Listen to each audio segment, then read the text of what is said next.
Welcome back. Another episode. This is day 6 of the Journey to Wealth. And this one is inspired by my man Mac Miller. See, I was going through a little bit of a funk trying to figure out what the fuck I want to do. Start watching some of my own highlights. I just spoke about that in the last video. But this one, I was doing some groceries deliveries because you're trying to make some side money, do some stuff. I had a realization. I was listening to Mac Miller Conversations Part 1. He has a very interesting line in that song where he says, you're missing every single shot that you ain't taken. Hey kid, you can use a little bit of your imagination. If you could do right, improve a life you're busy wasting. And that really hit me because I feel like a lot of us, we don't use our creativity enough and we don't think big enough. And we're wasting really all our potential on what we could do in life. And that was really the big thing that hit me. So I had this idea. It just hit me out the blue. See, I've been dealing with, not really dealing, but I talk to an ex-girlfriend sometimes. And I kind of counsel her. And I give her good advice, but she doesn't really act on it as the way she should act on it, which kind of annoys me. So I kind of had the realization. I was like, you know what? Every time we talk, you got to pay me $20 for an hour of my time. Now, it's a very low-cost barrier of entry. I mean, I could charge a lot more, but it's the principle in the matter, which is I should be using that skill. Let's see, who's walking by?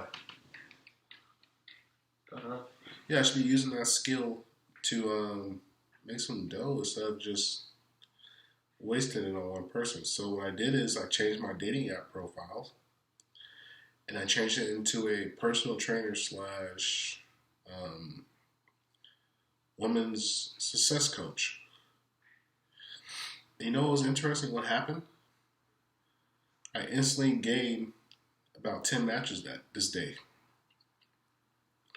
And I started having conversations with these women about how they can better their lives. Maybe I can train you, help you out with dating, because most of these girls, like, you think about it, who spend time on dating apps, and a lot of times girls who have like problems, it's just the very nature of a dating app is not one that's conducive to happy, fulfilling relationships. You kind of have to go on the pavement.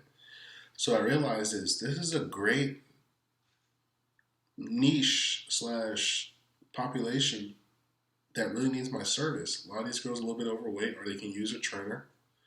And a lot of them have like mental hurdles they need to come up with to help get over their problems in dating. So I started having some conversations with these ladies. And it's kind of amazing when you switch your focus from a sexual focus to one of serving and trying to help people. They're much more receptive.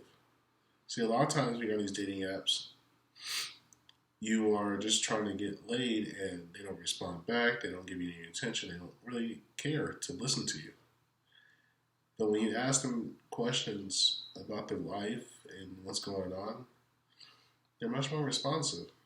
And I started to look at women in a little different light, like, hey, they're humans too. They're not just pieces of meat that you kind of just eat and then get rid of once you're done what you want to do with them. And that was a huge shift in my mindset. And over the last day or so, 2 days, I've been focusing on writing my books. I've been putting more things out there. I'm collecting emails. We're already up to like 5 emails on my email list.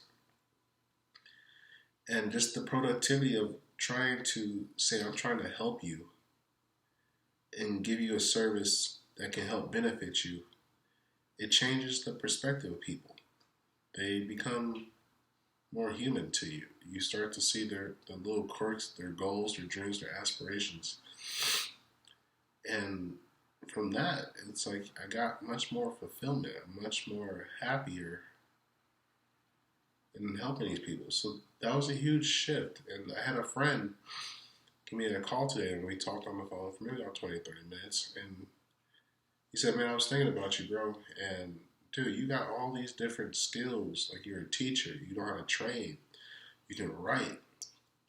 He's like, I highly recommend, dude, you need to create a tutoring service. So instead of just going to these schools and subbing and just collecting a check and leaving and serving yourself, you can utilize that resource and those connections and those relationships you make with these people.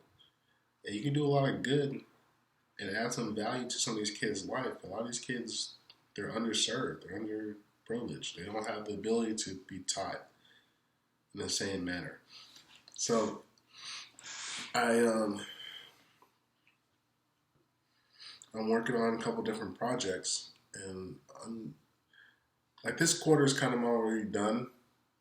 And he was telling me like, dude, you gotta start planning for 2020, 2023, or 2022, whatever the year is coming up. I forget sometimes.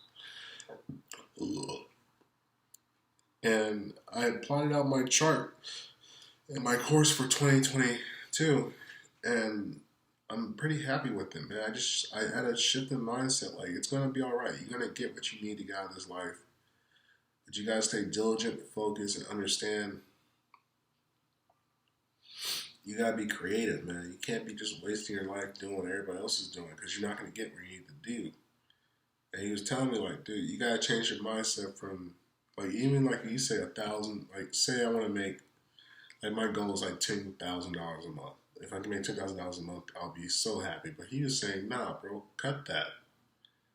You gotta look at it like this, like, dude, say you want to make $50,000 a month. I'm like, 50,000. He's like, yeah, but if you think and put together a plan of how you can make $50,000 in a month, and you execute those steps, even if you fail, even by failing, you'll understand the mishaps that you made and what you could have done to get to that 50,000. And you might fall short, because shit, even if you fall short by say fucking like say you only get 10% of that goal,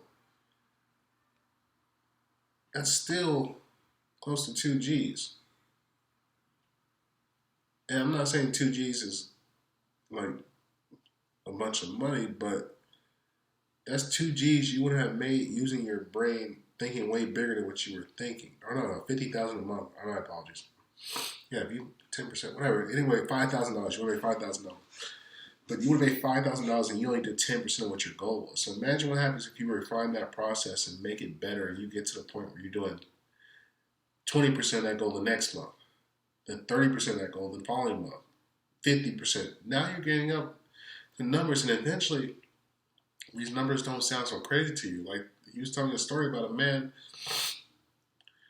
He said, how much you think that this particular service is going for per hour? He's like, man, shit, man, like, he probably charged like 30 or 40 bucks a month. He's like, he probably is, but I'm thinking he can probably make 4,000 an hour.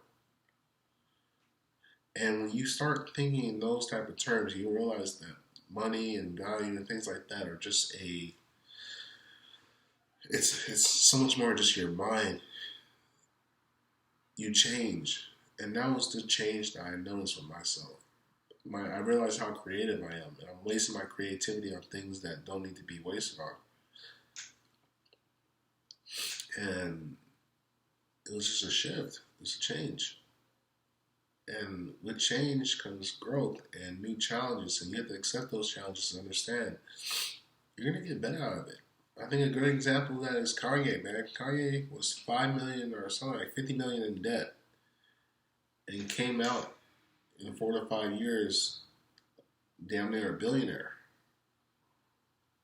How do you think a man becomes a billionaire? It's not because he thinks like the average man. He thinks much higher. And he understands what his time and his efforts are, how much more valuable they are. And that's really what was the shift, man. It's like, I'm wasting a lot of potential, but I'm not wasting it necessarily. It's just I didn't know how to concentrate it into a form that is going to give me the best opportunity to succeed. But I'm going to be succeeding, man. This month of October was a huge shift, huge change, a lot of growth, and I'm excited for the next year. That's what we're thinking. We're thinking 5, 10 years. I know I'm going to be a millionaire, probably more than a millionaire. A millionaire is going to, I got to look at that like that's nothing. I got to say, shit, I'm going to have $20 billion. Not 12, 50, 20. Well, yeah, I can be a billionaire by the time I'm 70. But I got to think, man, I can be a millionaire within the next 2 years. And I can be maybe 10, 7 figures, I don't know, whatever it is, 8 figures, 9 figures. It's all magic. It's in your mind. So once I get rid of these limiting beliefs and I understand that I'm a special individual, and this special individual needs to be able to do special things, and that my time is slowly dwindling out, when I realize that, it's like, now it's time to be better, time to grow. And that's where I'm at right now. Mac Miller, man. This is dedicated to my guy. Peace.